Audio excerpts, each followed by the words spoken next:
일단 흐름은요. 저는 뭐 계속 말씀을 드리지만 흐름은 우상향할 수밖에 없는 흐름으로 완전히 바뀌었다. 예. 어, 그러니까 이제 금리가 지금 인상이 앞에 목전을 두고 있잖아요. 2번 정도 남았다고 하는데, 그러니까 미국의 전도표죠. FOMC 멤버들이 얘기하는 그 전도표 보니까 맞아요. 뭐냐면 5.5에서 6% 사이가 지금 올해의 금리 목표라고 나오고 있고 내년에는 4%대로 얘기하고 있습니다. 그다음에 내후년에는 3%대로 얘기하고 있거든요. 그러다 보니까 금리는 인하할 쪽으로 지금 바뀌고 있다는 건 시장은 이제 이미 이제 감지하고 있는 거죠. 그런데다가 미국의 지금 경기가 워낙 좋게 나오고 있잖아요. 그러니까 경기 좋지, 그 다음에 금리가 높음에도 불구하고 경기가 좋지, 그 다음에 물가는 좀 어느 정도 잡히고 있는 것 같지. 그러니까 뭐냐 하면 주식시장에서는 이제 좋게 보고 있는 거죠. 어, 예, 그리고 많이 빠졌었잖아요. 진짜 작년에 정말 많이 빠졌죠. 그 한 개별 대기업으로 보게 되면 메타 같은 경우는 뭐 70%, 그다음에 네버리지 했었던 TQQ 같은 경우도 고점 대비해 가지고 90달러가 17달러 갔으니까 어마어마하게 어, 빠졌었죠. 테슬라도 말할 것도 없고 뭐 유일하게 덜 빠진 건 애플이겠지만 그런 이제 우리 빅테크 기업들 중에 1, 2등은 빼고. 근데 얘네들이 다 적정 주가를 많이 회복했어요. 회복했기 때문에 저는 개인적으로 봤을 때는 우상향으로 이제 들어가는 건 맞다. 예, 이렇게 생각됩니다. 음, 혹시 그 미국 그 S&P 500이나 나스닥에 좀 거품이 꼈다. 그리고 이게 그 대다수의 종목이 같이 간 게 아니라 소수에 너무 몰렸다. 뭐 이런 비판에 대해서는 좀 어떻게 보시나요? 아, 이건 두 가지인데요. 네. 두 가지로 보시면 돼요. 원래 경기가 이제 모두가 좋을 때는 그 대형주보다는 이제 중소형주가 치고 가고 대형주는 뒤에서 받쳐주는데 이렇게 경기가 불확실하거나 아니면 어떠한 시장의 방향이 정확히 안 잡혔을 때는 돈이 중소형보다는 대형주로 갈 수밖에 없습니다. 왜냐하면 당연히 그 현금 유동성이라든가 여러 가지 봤을 때는 리더가 잘 될 수밖에 없고 또 그 다음에 전체 자산 포트폴리오 중에 주식이란 포지션은 항상 있기 마련이기 때문에 대형주로 갈 수밖에 없는 거죠. 특히 우리가 개인도 마찬가지지만 그 기관 투자들의 포트폴리오는 그럴 수밖에 없는 거죠. 더군다나. 그래서 탑 10들이 주로 그러니까 이제 이런 거예요. 우리나라 지금 그 착시 효과가 나오고 있고 착시 현상이 나타나고 있고 미국 같은 경우도 그 착시 현상이 나타나고 있는 거죠. 음, 뭐 미국이야 뭐 우리보다 뭐 기업 수가 많은데 그러니까 탑 10 밑으로 내려가면 파란색도 많아요. 빨간색만 있는 게 아니라 네. 파란색도 많고 이제 그런 현상이라 보시면 될 것 같아요. 그게 음, 이제 지금처럼 이제 불확실성 장세에서는 돈이 되는 놈한테만 자꾸만 큰 놈한테만 돈이 몰린다 이렇게 보시면 되죠. 그러면은 이제 그 큰 놈에서 네. 그 밑에 이제 또 작은 놈들로 돈이 이동할 수도 있다고 보시는 거예요. 그렇죠. 그거는 이제 시간이 지나야 돼요. 시간이 시간이 지나면. 돼요. 우리나라 기업들도 업종 대표주들이 먼저 그러니까 예를 들어서 2차 전지든 삼성이든 아니 반도체든 업종 대표가 가야지만 그 뒤에 따라오거든요. 최근에 반도체 같은 경우가 보면은 삼성전자, SK 하이닉스가 가니까 뒤에 이제 소부장들이 이제 뒤로 지금 치고 올라가고 있지 않습니까? 그렇게 되는 거죠. 예, 음, 뭐든지 이제 앞에 있는 놈들이 쳐줘야 돼요. 걔네들이 사실은 리더고 걔네들이 사실은 매출을 익혀줘야지만 그 밑에 있는 중견 기업이나 그 밑에 있는 이제 중소기업들은 그들이 그 덕을 보는 거니까 낙수 효과가 있으니까. 그러니까 혹 전문가분들은 그렇게 소수가 갔잖아요. 탑10이 예를 들어 갔는데 얘네들에서 그치고 이제 거품이 빠질 거다. 한번 폭락이나 하락이 올 거다. 이렇게 보시는 거고 좀 좋게 보시는 분들은 갔다가 이제 그게 다른 중소형주로 퍼질 것이다. 이렇게 보는 건데 그럼 안동 대표님께서는 이제 우상향을 예. 보시니까 좀 퍼지는 걸로 보시는 건가요? 미국 시장 같은 경우는 퍼지는 효과는 한 몇 년 걸릴 수도 있어야 어, 경기가 이제 살아나야 되는 거거든요. 그러니까 이 상태로 고착화 될 수도 있는 거죠. 그러니까 지수는 가요. 지금 우리가 지수 가고 아, 있잖아요. 근데 그게 지수가 누가 끌고 갔냐면 미국 같은 경우 나스닥 같은 경우 애플하고 나스닥이 애플하고 마이크로소프트가 끌고 가는 겁니다. 엄밀히 네. 따지면. 얼마 전에는 지난달이죠. 지난달에 엔비디아가 살짝 끌어올렸지만 최근에는 테슬라가 끌고 가는 것 같지만 워낙 테슬라가 이제 많이 힘이 약해졌잖아요. 그럼 딱 두 개만 끌고 가는 거예요. 애플하고 마이크로소프트.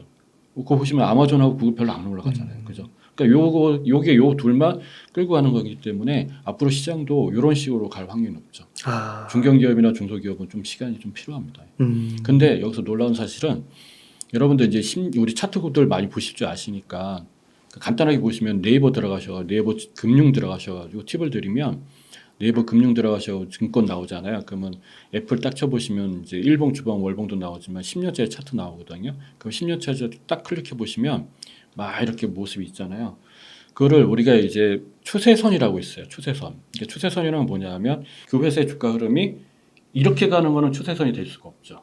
이거는 뭔가 관심에 의해서 급등한 거잖아요. 이렇게 가는 것도 역시 이건 뭐냐면 관심에서 투매가 일어나거나 아니면 실적이 뭔가 안 좋다는 거잖아요. 그러면 그 회사에 갖고 있는 추세라는 건 시간이 흘러더라도 그 추세를 따라가고 있는 게 추세선인데 그 추세선이 이렇게 가는 게 맞지 않습니까? 예, 그걸 한번 연결해 보시면 이렇게 연결하면 애플은 이렇게 올라갔다가 이렇게 빠졌다가 이렇게 와 있어요. 이게 뭘까? 그러니까 코로나 이게 유동성 자재 때문에 주가가 많이 올라가고 이게 거품. 그리고 작년에 이렇게 빠졌잖아요. 이게 뭡니까? 과매도가. 근데 요즘에 이렇게 해서 그러니까 이렇게 해서 이렇게 올랐다가 이렇게 해서 여기 와 있다는 거죠. 아, 그래요? 네. 근데 이게 애플뿐만 아니라 애플은 이제 이렇게 된 거죠. 오히려 더 고점을 뚫어가는 추세선을 갖고 있고 마이크로소프트도 그렇고 테슬라도 그렇고 엔비디아는 조금 좀 오버 페이스 하고 있고요. 그러니까 대부분 구글이 안 올라가냐, 왜 아마존 올라가냐, 막 이런 말씀들 하시는데 걔도 추세선에 적정 주가에 와 있는 거예요. 그러니까 대부분의 빅테크들이 추세선을 보게 되면 자기 적정한 가격에 와 있기 때문에 그건 거품이 될 수가 없는 거죠. 네. 이게 아무리 그냥 돈이 빅테크에 몰렸다 하더라도 약간의 거품이 있죠. 예를 들어서 엔비디아는 수직 상승했으니까 이거는 그게 거품이라고 할 수는 없고 오버페이스라고 봐야 되고 나머지 전체적으로 보게 되면 이거는 이제 자기 자리를 찾았다. 저는 그렇게 봅니다. 아, 그러시군요. 그러니까 이게 그 똑같은 어떻게 보면은 현상을 보면서 이게 해석이 좀 갈릴 수도 있는 거네요. 어디에다가 이렇게 좀 방점을 그렇죠, 두느냐에 그렇죠. 따라서. 근데 가장 좋은 것 중에 하나는 그 시사성이라든가 어떤 매출이나 이런 거 업종을 이렇게 보지 마시고요. 저는 이제 10년짜리 차트를 보시는 게 제일 좋을 것 같아요. 거긴 왜냐하면 10년짜리 차트는 그 회사가 갖고 있는 역사가 모든 게 담아 있는 거거든요. 거래량부터 해가지고 흐름이 보이는 거니까. 그러니까 우리가 차트 공부하실 때 중장기 투자를 하신 분들은 추세선을 굉장히 중요하게 여기니까 한번 그거 보시면 좋을 것 같아요. 아, 네. 그러면은 또 그 경기 침체가 좀 지연됐다, 오긴 올 거다 이런 얘기가 있더라고요. 예. 그런 건 좀 어떻게 생각하세요? 하반기에 오면 한번 출렁인다 뭐 이런. 저는 그 부분에 대해서 이렇게 생각합니다. 뭐냐면 조정이라고 생각하지 그걸 침체라고 생각하진 않아요. 아, 네. 왜 그러냐? 일단은 금리가 인하하게 되면 주식이 가장 큰 수혜를 보게 돼 있거든요. 왜냐하면 금융 비용이라든가, 그러니까 이렇게 금리가 이제 인하가 된다 그러면 가장 중요한 거는 금융 비용이 줄어드는 것도 있지만 인플레이션이 잡힌다는 거거든요. 인플레이션이 잡혔을 때 가장 수혜를 보는 게 부동산도 있고 뭐 여러 가지 자산 시장이 있는데 그 중에서도 주식이 가장 큰 수혜를 보게 돼 있습니다. 그런 게 있고 또 두 번째는 뭐냐 하면은 내년에 또 대선이 있잖아요. 미국 대선이 있지 않습니까? 그러면은 공화당이라든가 민주당에서 이제 흔히 해서 이제 자기네들의 정책을 막 남발할 거 아니에요. 그러면 또 그때 이제 주시장이 조금 왜냐하면 미국 같은 경우는 주식 시장으로 움직이는 시장이니까 또 그런 게 있고 그 다음에 이제 내년에 또 얘기가 나올 만한 게 있죠. 뭐냐면 우크라이나 전쟁 같은 거 있잖아요. 이게 이제 재건 산업 요즘에 재건 관련 테마가 뜨고 있는데 그와 관련된 것도 내년에 좀 나올 것 같아요. 왜냐하면 내년에 푸틴 대통령이 러시아도 그 대선이 있고요. 우크라이나도 대선이 있습니다. 그 다음에 미국도 대선이 있기 때문에 아마 내년에는 이러한 문제들이 조금 풀어가면서 얘기가 나오지 않을까. 그 시장에서는 기대치가 좀 많이 반영되겠죠. 그러면은 이런 상황에서 운용자금이 한 100이면 현금과 주식 비중을 어느 정도 가져가면 좋을까요? 최소 50% 이상은 주식이 들어가야 되지 않을까요? 50이면 그렇게 많지는 않은 거예요? 그러니까 이제 요즘에 사람들이 이제 부담스러워하시는 분도 계시니까 앞으로 경기 침체라는 단어도 있으니까 그런 부분까지 고려한다 그러면 그러니까 간단하게 저는 말씀드리면 이렇게 얘기해야 돼요. 예금하지 마시고 애플에다 적금 보시라고. 네. 그러니까 제가 월 100으로 얘기하시는 겁니다. 물어보신다 그러면 월 저축 100으로 하실 겁니다. 그러면 저는 그냥 애플에 적금 보시라고. 한 4, 5년 동안. 그 4, 5년 이후에는 그럼 애플에 합니까? 하지 마시라고. 4, 5년을 뭐 하냐면 예금하라고. 네. 그 예금 왜 하냐고. 앞에 4, 5년 하셨으니까 그거 가지고 주가 올라가고요. 4, 5년 동안 그다음에 그 후반 경기 좋을 때 남들은 주식할 때 당신은 예금해가지고 또 우리 코로나 때 좀 폭락할 일 있잖아요. 그때 그거 뭐 하실 거예요? 네. 현금이 있어야지 그때 주가 떨어질 때 또 업그레이드 할 수 있는 거잖아요. 그 3, 4년 동안 애플을 적금 붓고 그러면 앞으로 3, 4년 동안 예금하라는 건 경기가 안 좋다는 얘기가 아니라 그때 경기가 너무 좋다는 거지. 네. 근데 경기가 좋을 때 나는 뭐 해야 되냐 하면은 앞에 미리 해놨으니까 수익률 올라가는 것만 지켜보고 계시면 되는 거죠. 네. 그러면 그때 나는 현금을 좀 비중을 좀 모아가는 필요가 있죠. 왜냐하면 우리 겪어봤었잖아요. 유동성 장세에서는 현금이 최고입니다. 내가 왜 코로나 터졌을 때, 그 다음 요번에 1월 달에 주가 폭락했을 때 사람들이 왜 많이 못 들어갔냐면 현금이 없었잖아요. 그렇죠. 예, 그런 거거든요. 맞아요. 그러니까 그래서 저는 경기 어려울 때 적극적으로 하시면 좋을 것 같고요. 목돈인 경우는 조금은 이제 부담스러워 하시니까 제가 못해도 50% 이상은 좀 주식에 들어가셨으면 좋겠어요. 근데 애플을 그렇게 좀 선호하시는 이유가 있으세요? 절대 기업 아닌가요? 그 정도로 보세요. 절대 기업이죠. 이거는 뭐 말할 것도 없지 않습니까, 진짜. 어떤 면에서 절대 기업이라고 하시는지 조금 그래도 설명해 주시면. 애플을 기업 분석하는 사람들 저는 진짜 제가 이런 방송 출연해서 저도 뭐 채널 하지만 그 강의할 때도 얘기하지만 진짜 이상한 사람들이라고 얘기해요. 할 필요가 없다. 할 필요가 없죠. 아니 모든 기관 투자자들이 애플에 대해서 종지부를 찍고 있는데 그걸 우리가 뭐 개인이 뭘 어떻게 하는 거야? 그렇지 않습니까? 4천조예요, 4천조. 4천조면은 우리 시가총액으로 4천조면요. 얼마 전에 발표 났더만 뭐냐면 영국의 GDP, 그 GDP는 국내 총생산이잖아요. 그 나라가 매출을 일으키는 양이라는 얘기잖아요. 걔하고 맞먹는데요. 근데 재미난 건 뭔지 아세요? 애플 같은 경우는 2018년도에 1조 달러 달성했고 2020년도에 2조 달러. 그다음 지금이 3조 달러잖아요. 그 어느 애널리스트가 미국에 있는 애널리스트가 그랬더만 2년 후에는 4조 달러. 예, 그러니까 2.5년마다 얘가 1조 달러가 늘어나는 거예요. 그래요? 그럼 만약에 진짜 그 일이 앞으로 2년 후에 4조 달러 하면 우리나라 돈은 그럼 도대체 얼마라는 거예요? 어마어마한 거죠. 그렇게 되면 세계 GDP로 보면 미국 1등, 중국 2등, 독일은 능가하지 않겠냐 이거지. 독일, 일본은 기본적으로 왜? 어마어마한 겁니다. 이건 한 나라 최그 강대국이라 할 수 있는 국가들의 하고 맞먹는 거니까 첫 번째 그거고 저는 근데 그거를 이제 하나의 이제 큰 흐름으로 큰 어떠한 그 규모로 얘기했는데 가장 본질이 있는 것 같아요. 뭐냐면 기업은 가장 중요한 게 그 품질이잖아요. 제품에 대한 품질. 그런데 그 애플이 갖고 있는 품질에 대한 이야기는 저는 그냥 제품에 대한 이야기를 하는 것 같지가 않아요. 거기에는 이제 가치가 존재하는 것 같아요. 예를 들어 나이키 같은 경우가 그렇잖아요. 나이키가 같은 운동화인데 아디다스는 다 사랑자인데고 나이키가 왜 지금 뭐 최고의 그 몇십 년 동안 이렇게 하는 거긴 가치가 분명히 있잖아요. 그러니까 애플의 스티븐 잡슨이 그 한번 영상 찾아보면 아시겠지만 복귀했을 때 다 망하는 회사 복귀했을 때 부도나기 직전에 그 기업에 왔을 때 한 얘기가 뭐였냐면은 다른 거 다 필요 없고 가치만 계속 주입을 시켰어요. 그 기업의 문화에다가 그게 이제 제품으로 됐고 지금도 팀쿡이 이제 항상 하는 얘기가 그 가치 이 제품이 우리 나한테 사람한테 어떻게 쓰일 것이냐의 가치에 대해서 많이 얘기하죠. 그게 본질인 것 같아요. 그게 애플에 대한 충성도가 높은 고객층이 다른 기업들에 비해서 어마어마하게 많다는 거죠.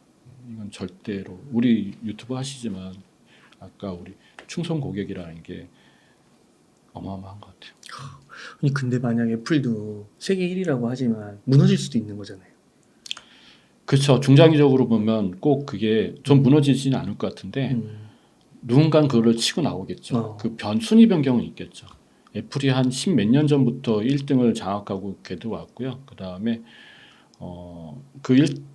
우리 보면 탑 10에 들어오는 거 보면 그 직전 10년 안에 보면 아마존, 구글, 그 다음에 엔비디아, 테슬라가 순으로 이렇게 해가지고 탑 10으로 톡톡톡 들어왔거든요. 예. 또 어떤 게 이제 1등을 장악하려고 할지 모르겠죠. 근데 그거는 좀 시간이 지나면 지금의 탑 10 말고 다른 데서 나타날 수도 있어요. 테슬라가 그랬고, 엔비디아가 그랬고, 그 전에 이제 아마존도 그랬고, 기존의 탑 10이 아니라 정말 뭐 어디서 튀어나올지도 몰라요. 예. 걔네들이 이제 뭐 애플뿐만 아니라 지금의 탑 10들의 아성을 또 흔들 수가 있는 거죠. 예. 근데 우리 전체적으로 보면요. 그러니까 경기가 이렇게 한번 사이클이 끝나고 나서 경기가 이제 새롭게 시작할 때는 지금의 탑 10들이 당분간은 그 10년을 장악하는 경향이 있습니다. 그래서 중장기 투자하실 때 미국 주식 하실 때는 뭐 중장기 투자를 하는 걸 단타는 안 하시잖아요. 그러면 지금 하시는 분들은 애플 포함해서 탑 10이 한 뭐 못해도 7, 8년은 그대로 유지한다 이렇게 보시면 될 것 같아요. 그렇군요.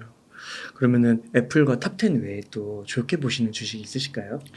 그러니까 내가 수익률로 봤을 때는 또 나는 좀 공격적이다. 그러면 당연히 엔비디아하고 요즘 엔비디아 잘 나가잖아요. 네. 그렇죠. 엔비디아하고 테슬라도 잘 테슬라 나가고. 예. 이 두 개는 뭐 대단하죠.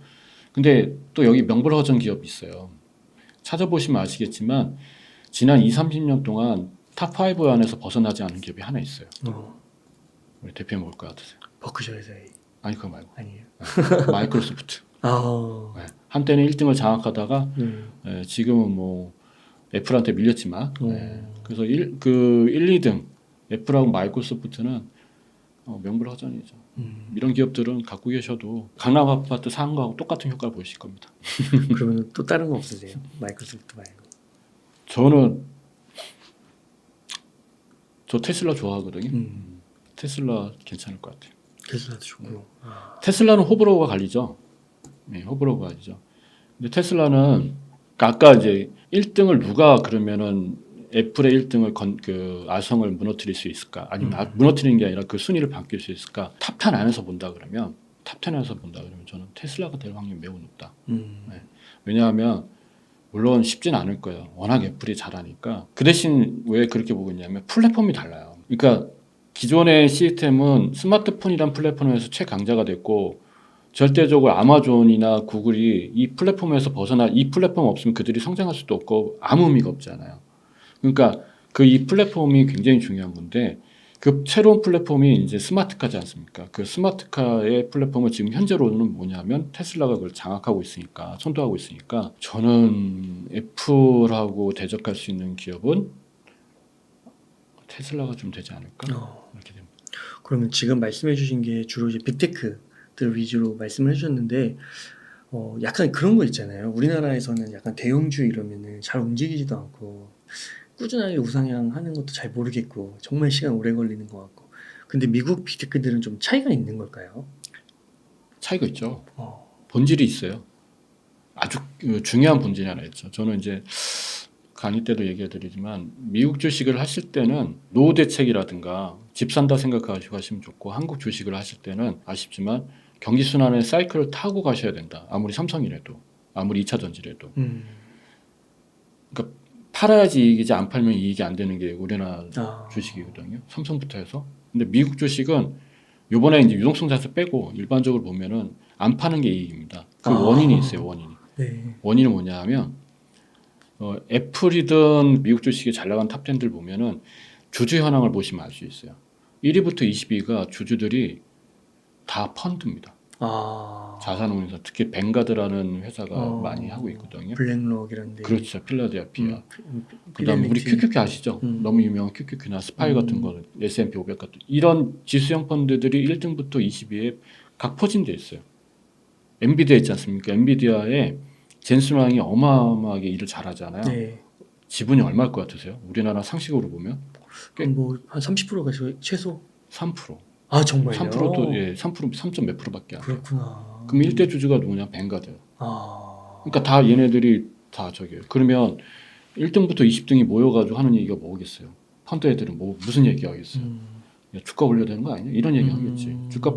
근데 이런 애들이 뭐 주가 빠질 애들이 아니잖아요. 실제 탄탄하니까. 그럼 이거 더 투자해야 되는데 어떡하지? 지금 고객은 돈이 들어오고 있는데 그런 고민에 빠져 있는 거죠. 그렇구나. 그러니까 이제 주가 관리가 스스로가 잘 되는 거죠. 애플의 지금 자사주 매각이라든가 주가 관리가 되는 이유가 물론 팀쿡의 어떤 영향도 뭐 의견도 있겠지만 대주주들이 20명이 모여가지고 다 펀드사들이잖아요. 그러겠네요. 우리나라 어떨까요? 우리나라 오히려 대주주 리스크 있잖아요. 주가 오르면 안 되고 관리해야 되고 상속해야 되니까.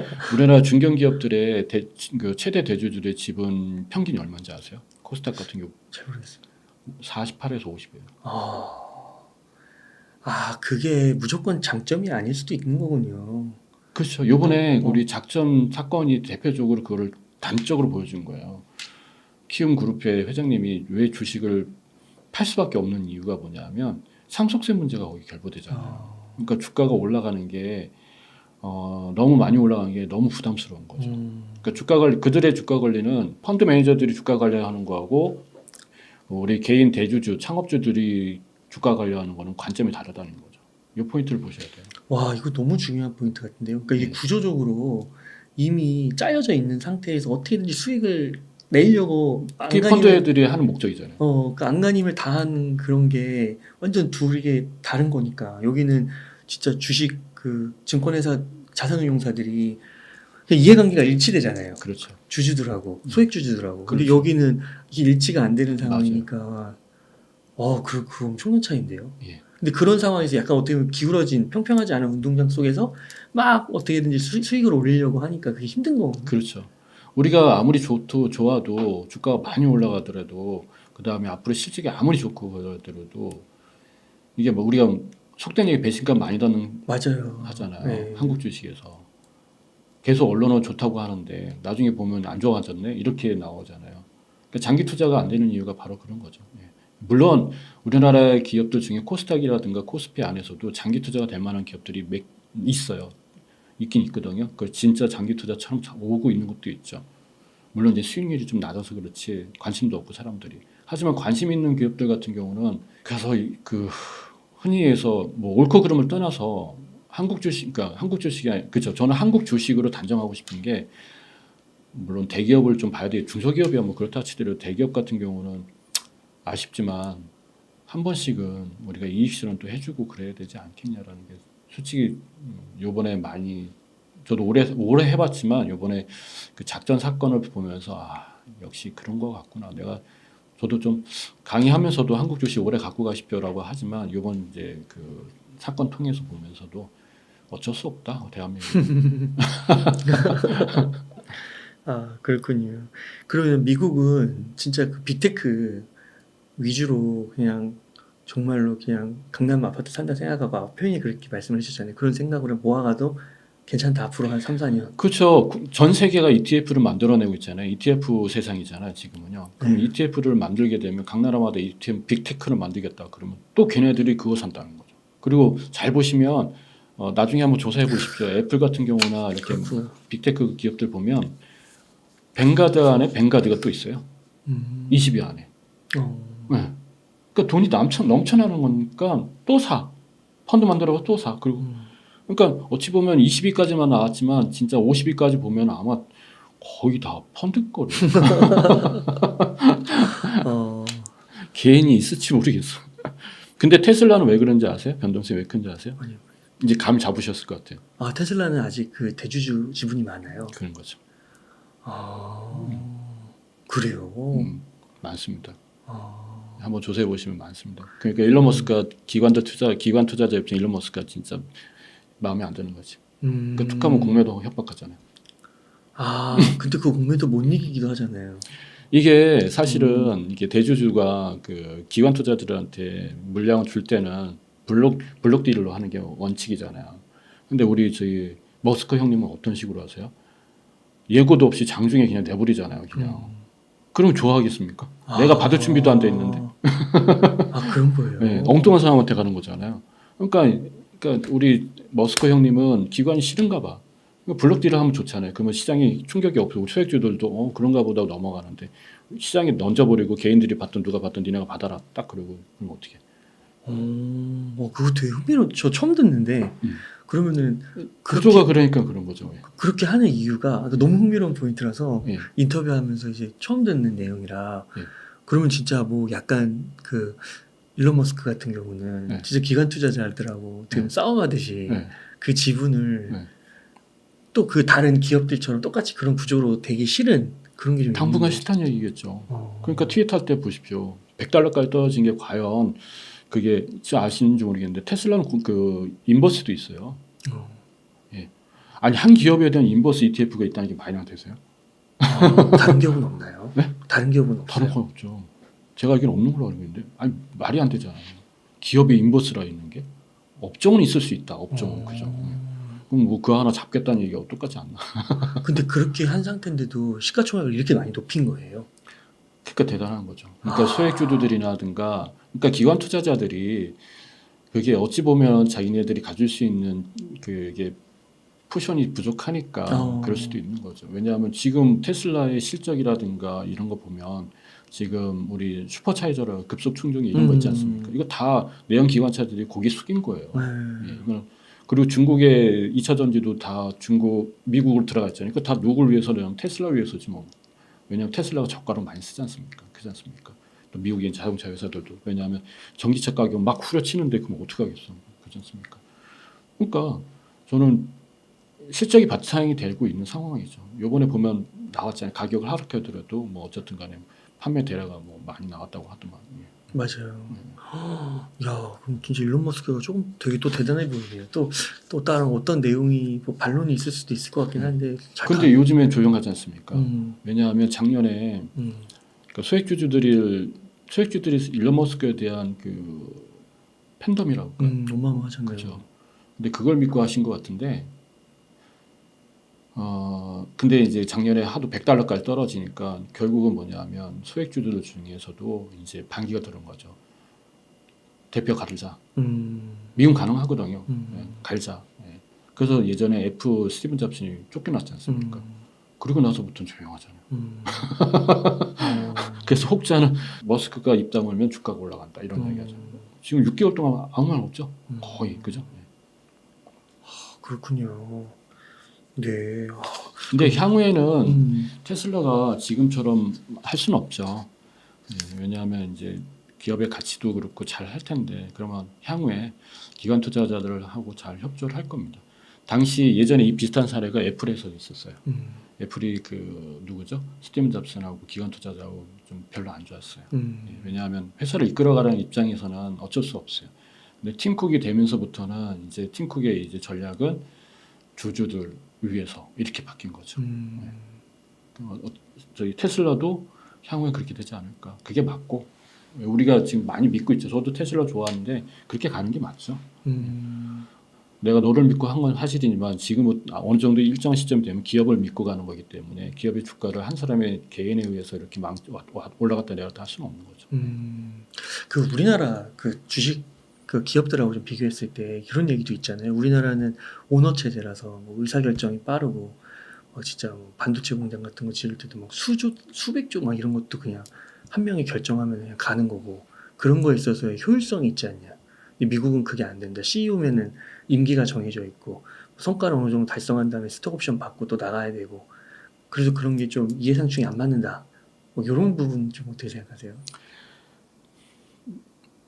CEO 못 나면 바로 그냥 교체해버립니다. 예. 그리고 새로운 능력자가 바로바로 들어오잖아요. 네. 한 사람이 오래 하는 게 아니잖아요. 네. 우리는 한 사람이 오래 하잖아.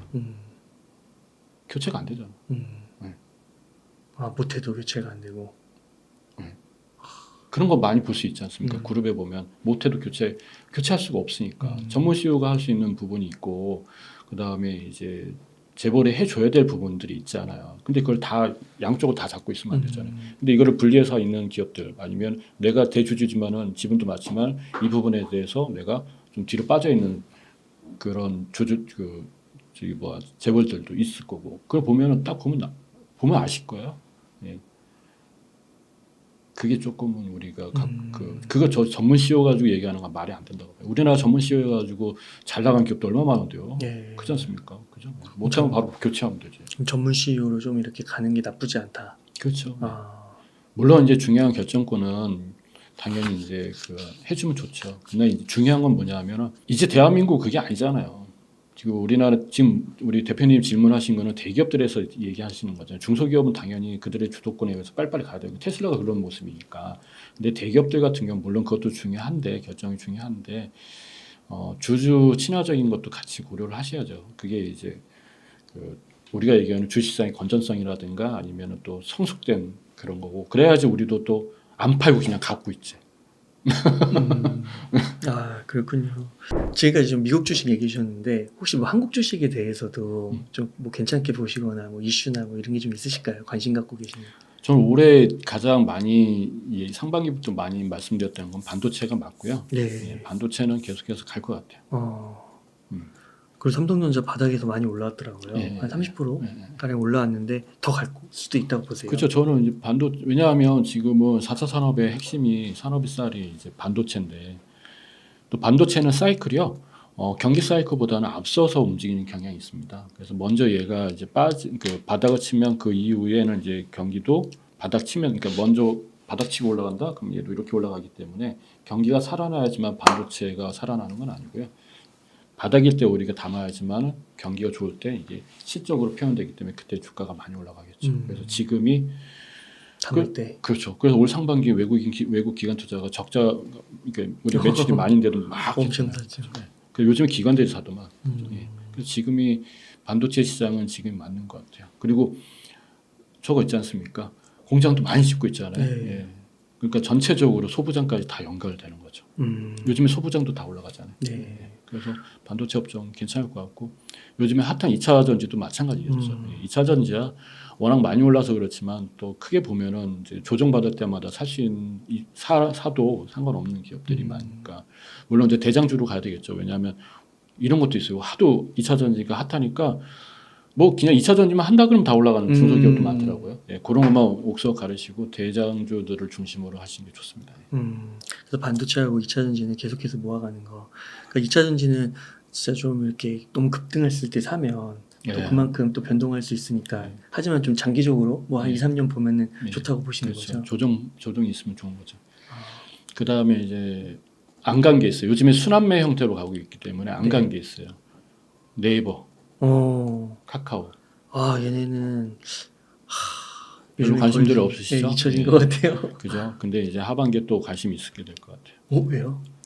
이게 순환매가 이루어지고 있어서 그래요. 순환매. 기관들의 순환매가 지금 2차 전지에서 삼성전자 반도체에서 현대차, 기아차 외에 이제 전통 제조, 그러니까 조선주까지 지금 움직이고 있잖아요. 예. 그럼 이제 이렇게 보면 이제 탑 10에 보면은 이제 안 간 게 딱 그거밖에 없어요. 이런 것도 이제 키 맞추기가 또 이루어져야 되니까 아마 얘네들한테도 하반기에는 요즘에 기사들 보니까 자꾸만 네이버에 카카오에 대한 좋은 기사가 계속 나오더라고. 예. 그래서 이제 다른 쪽에 관심이 있을 때 이쪽은 관심 없으니까 그런 게 아닌가? 근데 이제 갈 때가 됐죠. 예. 전체적으로 보면. 예. 얘네들은 장투는 아닌 거죠. 이거요? 네, 네이버, 카카오. 지금 투자하신 분들은 장투 가능하죠. 워낙 싸지 않습니까? 근데 이제 그러니까 얘네들은요 금리가 인하되면 뭐 무조건 가죠. 예. 왜냐하면 이제 그 기업들이 이제 경기 침체 기간에 이제 진입이 되잖아요. 경기 둔화 기간에 진입이 되잖아요. 그러면 이제 본격적으로 이제 체질이 바뀌었기 때문에 다시 이제 경제 그 생산 활동에 매출에도 관심을 갖게 됩니다. 그러면 다시 광고도 하게 되고요. 근데 그 마침 이제 금리까지 인하한다 그러면 금융 비용이 줄어드니까 이게 회사에 현금이 생기잖아요. 그러면 이제 그래서 우리가 네이버 카카오 같은 경우 금리 인하하면은 주가가 올라간다 그 얘기가 거기죠. 근데 이제 한 번은 아직 미국 금리가 아직은 한두 번 남았기 때문에 그게 정점이 되지 않을까 싶습니다. 근데 막 그 구글 뭐 인공지능 그 챗 GPT 같은 것들 막 들어오면 네이버 카카오가 과연 이제 우리나라에서 검색 지점에 밀린다고 그러더라고요. 그런 거 괜찮을까요? 그거는 그때 들어봐야지 알겠지만은 전체적으로 보면 크게 문제되지는 않을 것 같아요. 시장의 그래요? 파이의 문제이기 때문에 저는 뭐 괜찮을 것 같아요. 네이버 카카오. 특히 네이버가 좀 잘하겠죠. 예. 요즘에 네이버가 지금 AI 관련된 기사가 계속 나오는 거 보니까 하반기에 우리나라도 AI 관련된 얘기 또 이슈가 되지 않을까 이런 생각이 듭니다. 그러니까 저는 개인적으로 만약에 그런 거 어떤 기업을 선택해야 된다는 게 좀 불확실하다 그러면 하반기에 ETF 하시는 게 좋을 것 같고 그 다음에 이제 저는 미국으로 간다 그러면 미국의 빅테크는 어떤 주제든 간에 다 접목이 됩니다. 네. 예를 들어서 스마트카 하면 또 접목 1위부터 10 다 들어가. AI 하면 다 접목 그렇지 않습니까? 네. 그러니까 이제 차라리 만약 미국 주식 같은 경우는 그런 ETF를 찾으셔가지고 하시는 게 좋겠죠. 빅테크 관련된 거. 엔비디아는 어떻게 보세요? 좋죠. 의미에서 좋아요. 예, 좋죠. 최근에 가격이 좀 많이 올라서 그렇지. 뭐 엔비디아에 대해서는 사람들이 가격 떨어지면 사고 싶은 사람이 많죠. 예, 한국에서도 우리 수강 투자자님들 보면 엔비디아 투자하고 싶으신 분이 많아요. 근데 왜냐하면 테슬라보다는 엔비디아의 젠스망을 더 믿는 것 같아요. 예. 그런 사람도 많아요. 그죠. 왜냐하면 테슬라는 변동성이 크잖아요. 예. 근데 엔비디아는 그냥 딱 반도체만 하고 그냥 묵직하게 가는 모습 때문에 그런지 몰라도 이번에 또 그걸 증명해줬기 때문에 아마 엔비디아는 조정받으시면 그렇게 조정은 안 올 것 같아요. 아까 그런 논리 때문에 아까 말씀드린 대로 그 지분 논리 때문에 펀드사들의 지분 논리 때문에 크게는 안 올 것 같아요. 그 미국 주식을 하면 그 뭐 세금 문제도 있고 그래서 좀 강제 구조적인 장투를 할 수도 있다고 했잖아요. 그러면은 매도를 하는 뭐 그런 요령 같은 것도 있는 건가요? 그래도 언젠가 현금화를 해야 되잖아요. 그러니까 이게 미국 주식을 하실 분들은 세금 문제가 있어요. 네. 그래서 이제 저는 그렇거든요. 뭐냐면 노후 대책으로 하시는 게 좋다. 음. 그럼 노후 대책으로 하게 되면 언젠가는 다 팔고 내가 노후 자금 써야 되냐 아니냐 이렇게 음. 말씀하시는데 그럴 필요는 없죠. 그냥 내가 1억이다. 그러니까 1억은 좀 적다. 내가 3억 들어갔다. 그러면 개별 기업으로 들어갔다. 그러면은 내가 원하는 주식 수만큼 그 생활비료를 주식을 파시는 게 좋죠. 그렇게 세금 되면 감안해서. 그렇죠. 그리고 뭐 그렇게 팔아봐야 1년 동안 그렇게 생활비 한 뭐 300만 원을 해서 판다 그러면 1년 해봐야 그렇게 양도소득세 내도 그렇게 뭐 얼마 안 나오실 거예요. 예, 전체 파는 게 아니지 않습니까? 예. 그 다음에 또 이게 그 하나 더 있죠. 뭐가 있냐면 환율이 또 환율은 그 전체적으로 보면 올라가는 추세를 타고 있기 때문에 내가 환율 이익분도 있으실 거예요. 환율 상승 이익분도 있기 때문에 만약 그것까지도 고려하지 않겠다 그러면 세금을 내는 건 좀 그런데 근데 그런 부분도 있으니까 내가 상관 것보다는 이제 환율이 한 뭐 좀 올라가 있으니까 그걸로 퉁치셔도 아 내가 이 부분만큼 내가 챙겼다 이렇게 볼 수가 있는 거죠. 그래서 뭐 보통 10년 동안 환율이 10년 동안 보면 환율이 한 20% 좀 넘게 가거든요. 요즘에 이제 그런 거지만 이제 장기적으로 보면은 그렇습니다. 그래서 내가 10년 동안 미국 주식 하셔도 우리가 22% 세금 내거든요. 양도소득세. 그러니까 그런 걸로 이제 퉁칠 수가 있는. 금액에 상관없이 22%예요. 네. 250만 원 공제하고 그 이상에 대해서 22%. 근데 그거를 환율이 또 챙겨주니까. 그렇구나. 그러니까 이게 결국은 오르니까 뭐 번 거에서 세금 내는 거니까 그냥 쿨하게 22% 내고 그냥 필요할 때 그냥 팔아가지고 쓰면 되겠군요. 그렇죠. 뭐 다 파실 거, 그러니까 이런 거죠. 우리나라 개념으로 미국 주식 하시면 안 돼요. 올랐을 때 다 팔아가지고 노후 대책한다 이런 게 아니라 얘는 쭉 가니까 우리 연금처럼 매월 받는다 생각하시고 연금 받을 때 세금 내잖아요. 네. 그렇게 생각하시는 거죠. 그렇군요.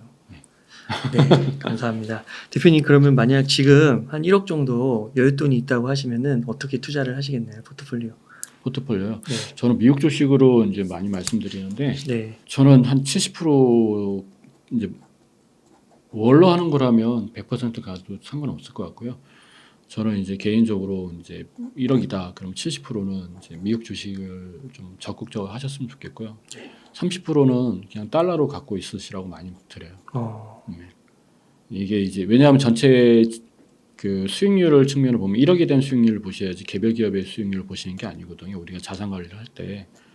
그러니까 이제 30%가 좀 있으면 또 주가가 떨어질 때 엔비디아 사고 싶다 그러면 그걸로 사시면 되잖아요. 그죠? 그다음에 주가가 올라갔다 할 때 뭐 현금이 있거나 그러면은 사람이 심리가 주가가 많이 오른 거에 대해서 사람이 그 직감적으로 이게 많이 오른 것 같아요. 그러면 떨어지면 내가 이 현금 가지고 써야지 이런 경우도 생기시고 그러니까 자산 운용이 좀 잘 되실 거예요.